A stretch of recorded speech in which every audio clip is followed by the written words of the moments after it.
সরকারি ১২২ প্রতিষ্ঠানে পুঞ্জীভূত ঋণ ছাড়িয়েছে ৮,৩৩,০০০ কোটি টাকা, যা চলতি ২০২৫-২৬ অর্থবছরের বাজেটের চেয়েও বেশি। আর এসব ঋণের ৩৫% উচ্চ ঝুঁকিতে। এছাড়া অতি উচ্চ ঝুঁকিতে প্রায় ২৭%। সরকারের মধ্যমেয়াদী সামষ্টিক অর্থনৈতিক নীতি বিবৃতিতে উঠে এসেছে এসব তথ্য, যাতে বলা হয়েছে যে ৭টির নিরীক্ষায় মিলেছে ত্রুটিপূর্ণ তথ্য। বিস্তারিত ইমদাদ হোসেনের প্রতিবেদনে।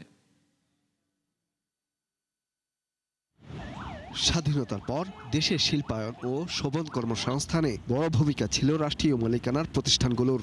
কিন্তু সময়ের সাথে অনিয়ম, দুর্নীতি, অব্যবস্থাপনা আর প্রযুক্তিগত দুর্বলতার কারণে সেগুলোই এখন বড় বোঝা হয়ে দাঁড়িয়েছে সরকারের জন্য। কারণ প্রতি বছর টিকিয়ে রাখতে দিতে হয় বিপুল ভর্তুকি, যা চাপ বাড়াচ্ছে সরকারের আর্থিক ব্যবস্থাপনায়। সরকারি এসব প্রতিষ্ঠানগুলোর প্রায় সবই এখন লোকসানে জর্জরিত, এমনকি বন্ধ করে দেওয়ার পরও টানতে হচ্ছে সেই ঘানি।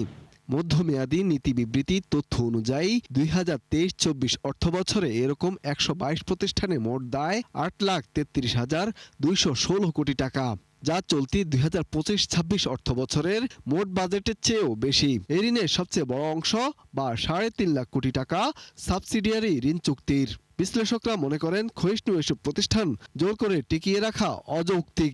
ব্ল্যাঙ্কেট প্রাইভেটাইজেশন এজেন্ডার কারণে এখান থেকে কিন্তু যেগুলো বিশ্বব্যাংক ইত্যাদি অনেক সময় পুশ করে, সেইখান থেকে অনেক সরকার এগুলোতে আগায় না।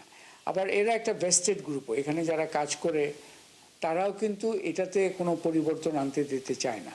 এখানে রাজনৈতিক সাহসের বিষয়টা হচ্ছে সবচেয়ে গুরুত্বপূর্ণ। প্রতিবেদনে বলা হয় এসব ঋণের ৩৫.৪৮% উচ্চ ঝুঁকিতে, আর অতি উচ্চ ঝুঁকিতে প্রায় ২৭%। ১২২ প্রতিষ্ঠানের মধ্যে মুনাফা করেছে মাত্র ৩৭টি, আর ২৪টি ধারাবাহিকভাবে আর্থিক সংকটে। এছাড়া নিরীক্ষায় পাওয়া তথ্য উপাত্ত ত্রুটিপূর্ণ বলে উল্লেখ করা হয় প্রতিবেদনে। এই বিশ্লেষক মনে করেন অবস্থার উন্নয়নে দরকার রাজনৈতিক সদিচ্ছাও। রাজনৈতিক সাহস দেখিয়ে এই যে স্টেট ওন এন্টারপ্রাইজ নিয়ে একটা জোরালো সিদ্ধান্তের দিকে দেওয়া দরকার। যেগুলো কাজ করছে না, যেগুলো কম কাজ করছে, সেগুলোর ব্যাপারে একটা সুনির্দিষ্ট পর্যালোচনা ভিত্তিক একটা সিদ্ধান্তে আসা দরকার। রাষ্ট্রীয় এসব প্রতিষ্ঠানে কাঠামোগত প্রতিবন্ধকতা ও জবাবদিহিতার ঘাটতির কথাও তুলে ধরা হয় প্রতিবেদনে। ইমদাদ হোসেন, ৭১, ঢাকা।